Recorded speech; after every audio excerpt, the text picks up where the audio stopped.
Non, plus sérieusement, merci. Effectivement, c'était il y a à peu près un an qu'on vous a remis à tous les deux, mais aussi à messieurs Amelal et Taïeb, ce premier panorama de la haine. Alors, un petit scoop, j'arrive avec un deuxième. On va vous donner les premiers chiffres. Peut-être, dans ce temps de 5 minutes qu'on veut bien m'octroyer, rappeler ou expliquer ce qu'est la modération, parce que l'expérience montre que tout le monde n'a pas forcément ça en tête.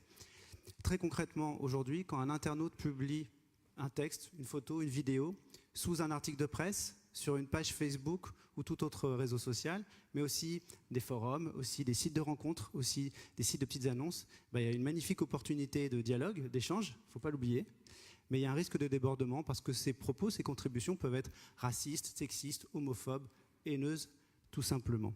Donc le travail du modérateur consiste à, le plus rapidement possible, retirer tous ces propos non désirables et faire en sorte que la conversation puisse se dérouler de façon la plus constructive possible.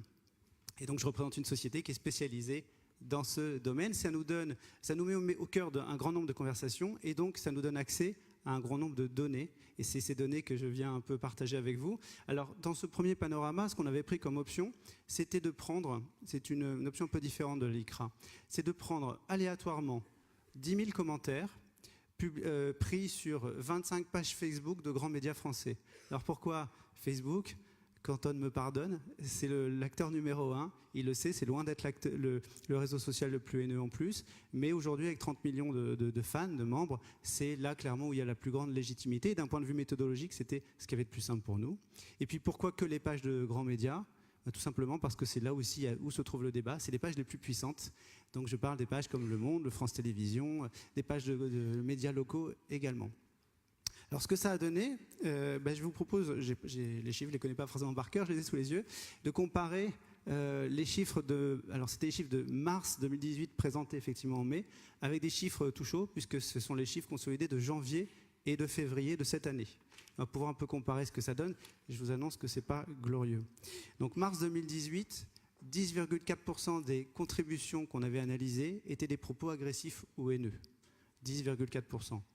En début 2019, moins d'un an après, on obtient, avec exactement la même méthodologie, 13,6% de contribution, c'est-à-dire une hausse de 30%.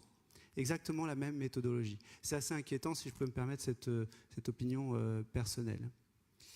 2018, l'item numéro 1, c'était l'agressivité générique.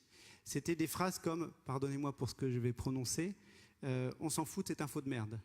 C'est des phrases qui généralement créent un climat virulent qui est propice à toutes les haines derrière. Ça, à l'époque, c'était 45% des contributions.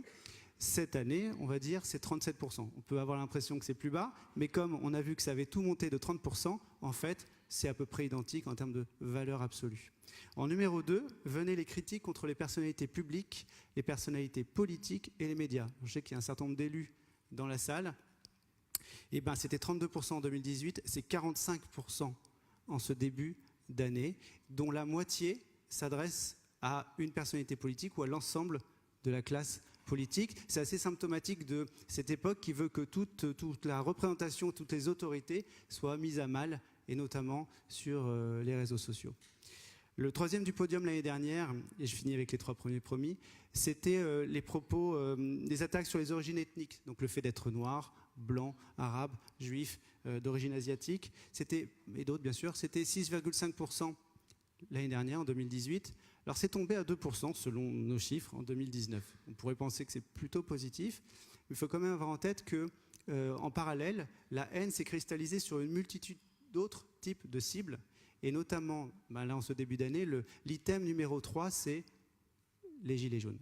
C'est-à-dire les propos haineux envers tous les gens portant un gilet jaune ou leurs représentants. Donc on voit bien que c'est conjoncturel, que très probablement cela disparaîtra, en tout cas on l'espère, avec l'actualité, quand ce sera un peu apaisé. Voilà. Je n'ai pas dans ce sens-là. Les chiffres parlent d'eux-mêmes, la méthodologie peut être contestée, mais en tout cas c'est ce qu'on est en mesure de vous présenter. Alors, mi-mars, on sera en mesure de diffuser l'ensemble des données chiffrées, en incluant les chiffres de mars 2019, et ensuite on s'est engagé à le faire tous les trimestres pour pouvoir comparer d'un trimestre à l'autre. Si je peux finir avec une conclusion personnelle, moi je suis ravi que cette loi arrive, je crois qu'elle était indispensable. La haine ne s'arrête pas au virtuel, tout le monde le sait, c'est un lieu commun de le dire, la frontière elle est poreuse. Mais, s'il vous plaît, je pense que cette loi ne changera les choses que si la justice se décidait aussi à agir. et à condamner à la hauteur des enjeux sociétaux qui sont les nôtres aujourd'hui, parce que ce n'est pas le cas aujourd'hui. Voilà, merci à tous pour votre écoute.